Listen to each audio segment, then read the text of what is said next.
எதற்காக நண்பர்கள் வேண்டும்? கடவுளின் மாபெரும் பரிசு நண்பர்கள். துன்பங்களை பகிர்ந்து கொள்ள நண்பர்கள் வேண்டும். நடைப்பயிற்சிக்கு துணையாக நண்பர்கள் வேண்டும்.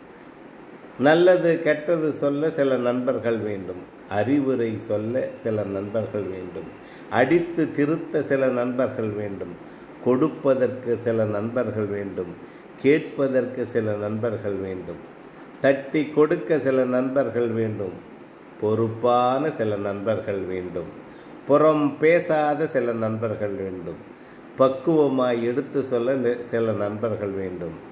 விட்டு கொடுக்கும் குணத்தோடு சில நண்பர்கள் வேண்டும். ஆம் நண்பர்களே, இவை அனைத்தும் கலந்த ஒரு நண்பன் எப்போதும் உடன் வேண்டும். அப்பொழுதுதான் உன்னுடைய வாழ்க்கை பயணம் சிறப்பாக பயணிக்க முடியும். இந்த வீடியோ பிடித்திருந்தால் மறக்காமல் சப்ஸ்கிரைப் பண்ணுங்கள்.